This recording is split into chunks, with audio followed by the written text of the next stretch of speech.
Storm Tracker 7 weather is presented by Panhandle Cleaning and Restoration.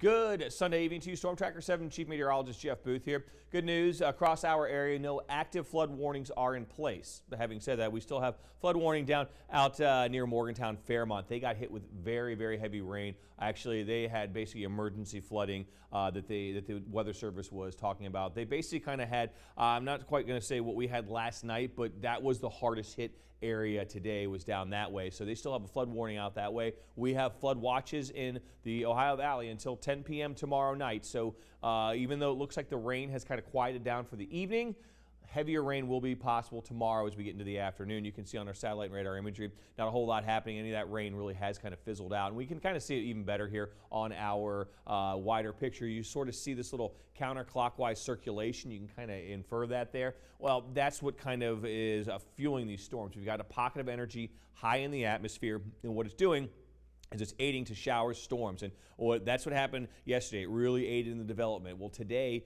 it's moved a little bit, but not a lot. And as a result, well, we are looking at that energy kind of stuck, and we're kind of just stuck with this rain as a result. And sort of as the center of the circulation pushes a little bit east, we're kind of pushing the heavier rain off to the east as well. And it looks like we're going to continue to see this threat because this is going to be sort of hanging out for the next couple of days.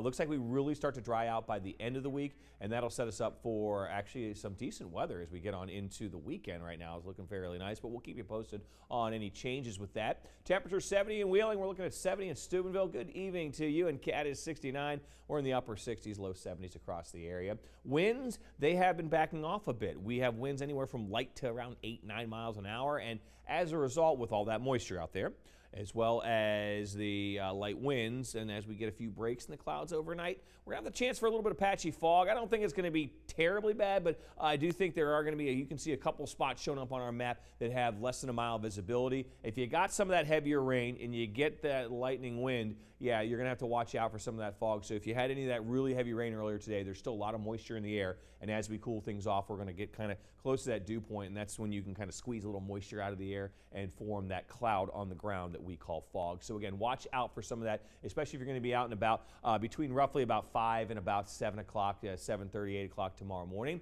You can see on our Storm Tracker 7 predictor, though, as we get on into the overnight hours, we can see any rain that's around kind of moves on out of here. You might see a sprinkle or two here or there, but we really have to wait until we get into the afternoon before we start to see some of that rain, that shower, that storm activity redeveloping. And again, we're going to have the chance for some more downpours through the first part of the evening, and then we start to see the chance for a little bit of rain by your Tuesday morning. We're going to call that rain on Tuesday kind of off and on because we'll have the chance for a little rain early and then some more rain kind of bubbling up into the afternoon and evening hours as we head on in through your Tuesday. So tonight we're on our way down to about the mid-60s, low to mid-60s across the area. Back up to 80 tomorrow with those PM pop-ups, those afternoon pop-ups once again. Off and on rain at times, even some storms on Tuesday, a little bit of rain early and then a little more into the afternoon, 81. On Wednesday, I think we're still going to have the chance for a few downpours, but I don't think it'll be as widespread and as bad as what we've seen, but we're still going to be keeping our eye on it because if that changes, we'll let you know. 86, and then finally we have a system coming through that's going to kick this upper level energy out of here, and as it does, it's going to bring a change in the pattern. 82, though, on Thursday with off and on showers and storms, especially through the morning, but a couple of storms could linger into the afternoon. Summer officially arrives on Friday at 10:41 p.m. It's going to feel great. We're going to be dealing with drier weather, seasonable highs, a high of 80, and then, wow, summer really kicks in. Mid to upper 80s on Saturday and Sunday.